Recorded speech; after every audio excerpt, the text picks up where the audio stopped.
Hey,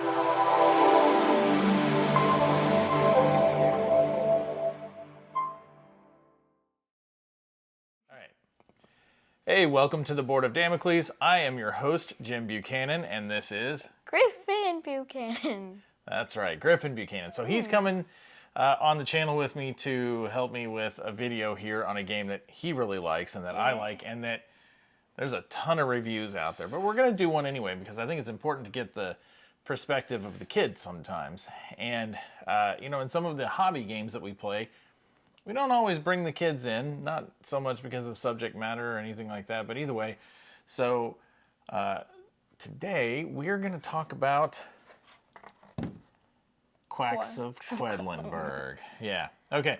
And we're going to talk about what you like about it, what you don't like about it, what I like and don't like. And the other thing we're going to talk about is some of the expansions. I've got both. I've got the Herb Witches and I have... Alchemist. Alchemist, that's right. So, okay, so first of all, Quacks of Quedlinburg was released in 2018 by Schmidt Spiele. It is a Wolfgang Warsch game, and if you're keeping track, he seems to have done all the really good stuff lately. Maybe not so much, but Taverns of Tiefenthal is pretty great. Came out, I think, the same year as Quacks. Also, is it The Mind, I think, came out the same year? Anyway. He's got lots of stuff, right? And it's Quacks of Quedlinburg is probably the most successful of them as far as selling the most, or seems like it is. Even if it's not, it's definitely my favorite of the bunch. I like it. We'll get to that part in a bit as far as kind of what you think. Okay. Yeah. I know you're dying to talk. All right. So, like I said, two major expansions: the Herb Witches and the Alchemist that he mentioned. Herb Witches. I would say one of the big things that it adds is the fifth player. It adds the black color, so it adds makes it a 5-player game, which for the game group that I usually play in and the one that we play in on Saturdays, that's always a good thing. Yeah, right? So we like that. It adds a new ingredient, that's Loco Weed, which, you know, there you go. It adds some new ingredient books that you can add if you've gotten bored with the old ones. Don't know how you would have, but, you know, hey, I suppose it's possible, right? So... other things it adds, well, it adds the witches, okay? And the witches add a gold, silver, and bronze like token, and they add kind of some special abilities that you get to use once per game. And those are pretty great. The thing that it doesn't say anywhere on the box, because it's one of the ingredient books, it adds a 6-point pumpkin. Right? Yeah, okay. 6-point pumpkin. Super awesome. It's great. It's expensive, but it doesn't matter. It's a 6-point pumpkin, and that's pretty cool. So we'll talk about like kind of how the game is played, and then we'll get into the review part of it. So I think the best way to describe this game is it's basically a bag building game, but it's also a press your luck kind of thing, or push your luck, depending on what you want to. Let's go with let's call it a push your luck game, because press your luck is probably a trademarked thing, right? Because that's right. Yeah, no whammies. Okay, so in this case, the whammies though are the cherry blossoms, right? And those are the white ones. So, all right. So in the beginning, the way it starts, you've got a bag. Okay, you've got a board in front of you that's a circle. And at this point, yeah, I'll probably just, you know, stick a graphic here and let you look at it, right? So, but you've got a board that's got kind of a spiral of spaces around it, and you're trying to move your tokens along, trying to place tokens out. Now, game comes with the cardboard shits, and, you know, those tokens, and they're great, they're fine. But BGG has the upgraded stuff, and they've got those little kind of bakelite thing. Yeah, get the geek up bits. Totally worth it. I've got an organizer for this thing that holds all of it in one box. There's some lid lift, but it's great. Those of you that watch the channel know that I love the folded space inserts, and this is a folded space insert. It's pretty great. So either way, the way the game works, you start out with 4 1-point cherry blossoms, and is it 4 or is it 3? It's 3. 4. Well, oh no, we're gonna have to look, aren't we? It's 4. It's 4. Yeah. How sure are you? Very. 4. Okay. Okay, all right. After verification, I was right. After verification, he was right. Yeah. So it is 4 cherry blossoms of 1 point value, 2 of 2 point value, and 1 of 3 point, which that I could have told you. But you also get 1 green and you get 1 pumpkin, 1 orange, right? So that's what you start with. And you put those all in your bag. And everybody starts drawing simultaneously and you start putting them out in this spiral. And there you go. And you just see how far you can get. And depending on how far you get, that's how many points you've got to add to your victory points in the bottom left. There's a little kind of brownish number. And there's a green number. That green number is how much money you have to purchase more tokens with. And you can purchase 2 tokens. What are the rules on the 2 tokens? Do you remember? They can't be the same. That's right. And it's an amount. Yeah, so, yeah, you can't buy the same one twice, right? And you can buy as many as 2. Those are the 2 rules. You can only buy 2, and you can't buy the same one, okay? Now, you can buy the same one again next time, but you can't buy 2 of the same one in the same buying phase. So that's how you get your points. That's how you add to your bag. That's how you build the bag, right? Each one of those ingredients has a special power. Pumpkins have no power. They're just pumpkins, right? But they aid in the green power. So in that if, or in some of the other ones, the different colors. So there's different colors and they have all sorts of different powers. We're not going to really get into that too much just yet. But the other thing you can get is you can get these little rubies. And if you stop on, let's say, space 8 and the next space is space 9, that's how many points you get. It's worth 1 victory point, so you get 1 victory point and you get 9 buying power. And then you get 1 ruby because there's 1 ruby showing there. If you stopped on 9, you would look at space 10. 10 doesn't have a ruby, but it gets you 2 victory points, but you'd have 10 buying power. So the 9 doesn't. Now, if you go around, you're going to notice that some of them have the same buying power. Like 29 gets repeated twice, 30 gets repeated twice, 31, 32, etc. As you get further along, like the 15s, they repeat, right? So it's not necessarily the exact numbers, the exact spaces, but what will change is the number of victory points you get. So you keep going all the way up until you get to 35. This is where the Herb Witches comes in. They've got a little bowl that sits off to the side that lets you get more points if you can plus up to that. You start adding in those 6-point pumpkins and that kind of stuff starts happening. Otherwise, most of them are like 1, 2, 3, 4, something like that, where they go. So when you place a 1 down, you place it in the next space. If you place a 2 down, you go 1, 2, and you put it in that space. If you place a 3, you go 1, 2, third space. Now, here's the key. This is the push your luck part of it. You can't have your cherry blossoms add up to more than 7. They can add up to 7. So those values, like I said, you've got 4 1s, you've got 2 2s, and you've got 1 3. So you've already got 11 points just sitting in there, right?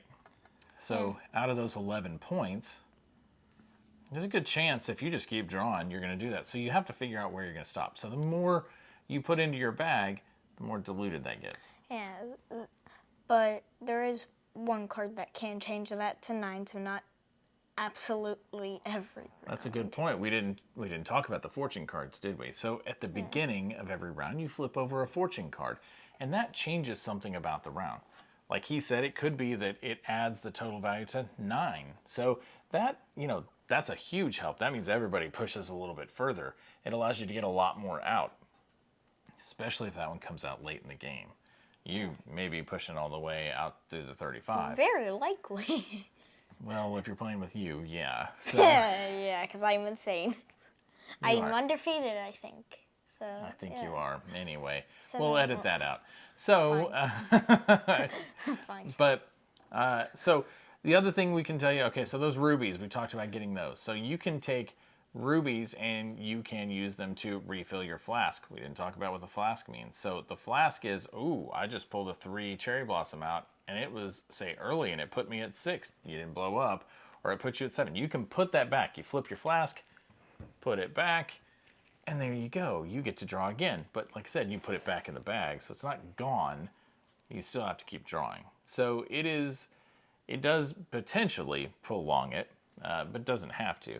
So that's one way to use rubies. Another way is to move your water droplet up. again, we didn't talk about that. So the water droplet is the starting point. So you'll have a water droplet, it starts on 0. As you go through the game, you'll have opportunities to advance that little droplet or potion droplet. So that droplet will continue to advance along this spiral. Maybe it's at 10. Well, that means you don't start putting tokens down when you're drawn out of your bag until you start at 10, and boom, 11, 12, etc. So there's another token in the game. This is the catch-up mechanism. As you're looking at the points around the edge, the points have little rats on them kind of all around.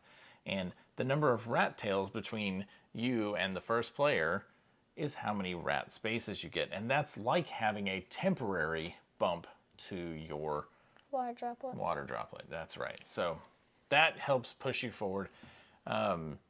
Anyway, that's basically the game, right? Yeah, it's that many spaces ahead of your water droplet. That's though, right. Right? Yep, that many spaces ahead of your water droplet. That's exactly right. So, okay, so Herb Witches, like we said, adds that little pot to the right, adds some different booklets, adds a 5th player. And as you can see, you're drawing stuff out at the same time as somebody else. The only time you're not is in the last round. In the last round, everybody draws at the same time.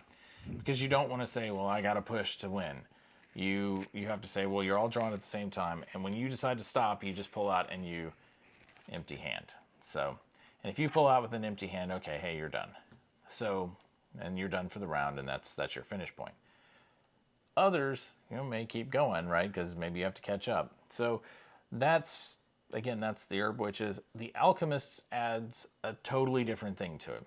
It adds this whole laboratory that goes up on top here, and it tracks essence.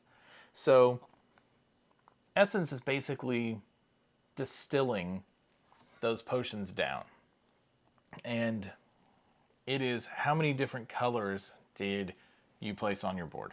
And that's how many spaces you move. If the person to your left exploded, you move one more. If the person to your right explodes, you move one more. And if you got exactly 7 of the cherry blossoms, Move it up again. That's right. You move it one more. So you get to a point and you look at your little pipette as it drops down and it tells you what you get. It could be 3 rubies. It could be advance your water droplet. It could be get 2 pieces out. You get a 1 pumpkin and a 4 blue or something. Dice roll also, which can happen when you get the most. That's true. So, or a dice roll. So there's 1 die in the game and it's got like a pumpkin and 2 points and 1 victory point and stuff like that on it, and move your water droplet. So some of them will allow you to roll that. And that's true. At the end of each round, when everybody said, okay, I'm done pushing my luck here, at the end of each round, the winner, the person who's advanced the farthest and didn't blow up, rolls the die. Okay, so here's an interesting thing though. If you exploded, in other words, if your cherry blossoms went over 7, you get to choose. What do you get to choose from? Victory points or spending points. That's right. You get to choose between either one. Now, if you don't blow up, what do you get? Both. You get both. That's right. You get victory points and spending points. So kind of an interesting thing. You're not totally out of the game because you blew up. You just have a choice to make. Later in the game, it may be all about victory points for you because maybe you have a good bag already. Early in the game, it's probably going to be about the points to purchase because those buying points are pretty big. So that's kind of how that one works. The Alchemist, like I said, adds that Essence Lab. The other thing it adds is it adds these illnesses, all right? And that determines what your benefits are when you play the Alchemist, when you play that Essence Lab, because that changes, the benefits change because you have a card that you put out there.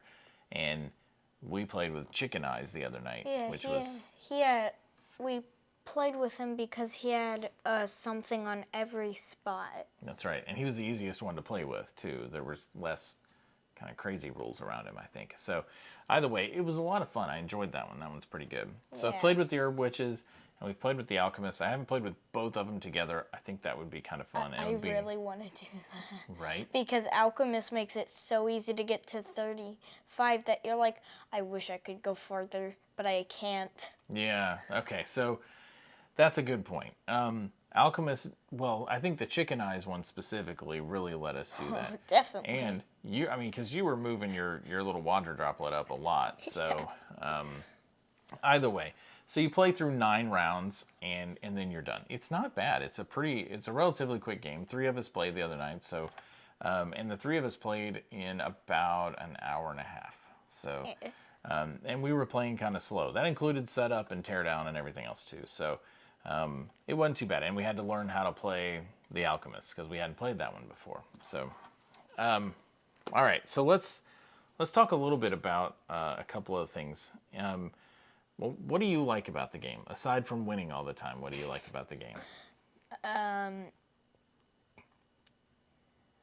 like it because it's like the tokens can give you certain benefits if you pull it out. Like yellow is whatever your next one is, double the spaces. A purple, if you I forgot some of it. The reason I was moving my water droplet a lot up though is because I kept getting 3 purples, which let you move your water droplet up to. You were able to get a 4 yellow and a ruby. That's right. You got a 4 yellow, a ruby. You got to move your water droplet up twice, and you got 6 points. So Yeah, it was pretty powerful. But that is chosen at the beginning of the game. You pick which ingredient book you're going to play with, and that's one thing that I think is really great about this game. There's a lot of variability in that you're not going to get bored playing the same thing over and over because the powers of those chips, like he was talking about the purple one, well, the power of the purple chip changes as you choose different books. Not all of them do exactly what he said, where you get the first purple and you get this thing, and 2 purples gives you that. Now, they all do something like that, but they don't necessarily have the same power. Like yellow doesn't always double whatever your next one is. Sometimes it does, but not always. And also some only have a 1, some have 1, 2, and 4. Yeah. Which is pretty good. Yeah, the values on the chips. Yeah. The reason I really like the purple, of course, is if you put enough of them down, you get a free chip. Yeah, that's true. So, and I guess we ought to say this: you don't start out with all the colors in the first round. The second round, the yellowing comes out, and then the third round, purple comes out. Third overpowered. Yeah, so third overpowered. Yeah, so then there's black, and usually black is about you have the most, and it may be you have the most compared to the person to your left and to the person to your right, and if you have the most for the whole table, you get an extra something too. Yeah, like you get a ruby or something like that. So there's a lot of variability. I think that's the thing about this game that is probably the most exciting. So you're scoring like onesies and twosies or 10s or 12s or whatever as you're going along, but the very last round, because there's no point in purchasing things, you get the number of points that you advance that you normally would be buying power. You convert your buying power into points, and you can convert 2 rubies into a point, and you get whatever your points are also. So you get a lot of points in that last round. However, everybody's going to get a lot of points in that last round. Yeah, the most victory points you can get, besides like using the rubies in the last round, is 50. That's true, because it's 35 plus the 15, because you get 15 points for maxing out, which is 35 buying power points and 15 victory points. So that's what that last space is, right there at the ladle, if you will, on this. So yeah, it's pretty great. So you like the variability, you like all the different powers that it's got. That is pretty cool. Now let me ask you this. So you're 9. You've been playing it for a little over a year now. You think this is a good game for kids your age to play? Definitely. Yeah? Okay. It's not that hard to learn. It's super fun. Okay. Yeah. Super fun and not hard to learn. Now, you think we'll ever get Mom to play? No. Okay. Yeah, I'm not sure we will either. Absolutely not. No. Yeah, probably not. So, either way, having said that, I also have an 8-year-old that plays with us. We've got other kids that are his age that play whenever we go do stuff.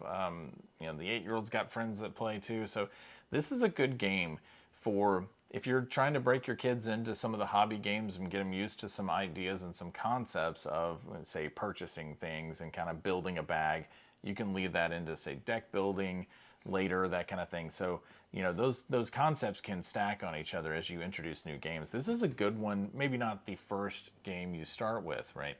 We started playing, Rat-a-tat-cat, and we started playing No Thanks. When I was like 6. Yeah, which Rat-a-tat-cat is still awesome, and it's great for everybody. Yeah. But we played A Kid in a Shuffle, we played Outfoxed, we play a lot of games, but as far as like kind of hobbyish sort of games, we played like the Ticket to Ride game too. So Yeah, I got A Kid in a Shuffle and Ticket to Ride for my birthday, I think. No, I bought A Kid in a Shuffle. Did I give it to you for your birthday? I bought it at BGG, but either way, it was. I'm pretty sure you gave it to my birthday. Yeah. So different things, different concepts kind of working in. This is probably that second, maybe even third stage, depending on how you want to look at it. As far as the hobby games go, or say the smaller publisher games, like Game Right and that kind of stuff. But this one, I really feel like this was just an outstanding, wonderful game. It is a lot of fun. It's not heavy at all, but it does have some fun elements to it. And when you've got a bunch of people around a table, there is a lot of commotion and a lot of fun talking about it. And that's one of the things I think is pretty great, is just the idea that, you're all playing and you're all having a really good time. But it's, so I definitely recommend it. And you recommend it? Yeah. Yeah? Okay. And the reason I'm kept going like I wish I could go farther is because I, of course, like 1 or 2 times I think I got there with 0. That's true. Yeah. So with 0 cherry blossoms. Yeah, and I was like, can we play with the other expansion too? Yeah. So he ran to the end with 1 or 0 cherry blossoms being pulled out of the bag, which is ridiculous because I would say he was cheating and that he was buying more than 2 each time, except that he kept getting these other things that would let him pull extra gems into his bag with the chicken eyes and all this stuff. So it was ridiculous. Anyway, so that's Quacks of Quedlinburg. That's how it works. That's just a quick overview, but also just some, I think, kind of an interesting game to bring out with your kids too, and just hey, something new to give it a whirl with, right? Yeah. Yeah. Yeah. There you go. All right. Okay, well, thanks for watching. This has been a review for kids and kind of the gameplay for kids and adults of Quacks of Quedlinburg with the 2 different expansions, the Herb Witches and the Alchemists. I'm your host, Jim Buchanan, and he is... Griffin Buchanan. There you go, Griffin Buchanan. And this has been the Board of Damocles. Thank you very much. Wait, do you know what we're doing next, though? Do I know what we're doing? Yeah, I know what we're doing next. Tell them! You want me to tell them? Okay. Yeah, tell them! Okay. All right. Hey, I am probably going to record later tonight after he goes to bed. I'm going to record a review of Arc Nova, although we may play Arc Nova. Yeah. I'm going to see how that works. I'll let you know tonight if that was a good choice for the kid. Okay. But I am going to probably post a review of Arc Nova with maybe some interesting stuff on that one too. And I'll do that, like I said, tonight. Doing this part again. Okay, so, all right. Thank you very much. I'm your host, Jim Buchanan. This has been the Board of Damocles and my special guest, Griffin Buchanan. There you go. All right. Thank you, everybody. Bye. All right. Here we go. Right? You ready? Yeah, box fart. Okay. Don't say that. It makes me laugh. Right. Yeah. Okay. All right. So, hey, welcome to the Board of Damocles. I'm your host, Jim Buchanan. This is Griffin. Giggles. Okay. All right. We're gonna do that again. Okay. Because Sorry. So do your best. You're just gonna look in the circle, right? Okay. All right.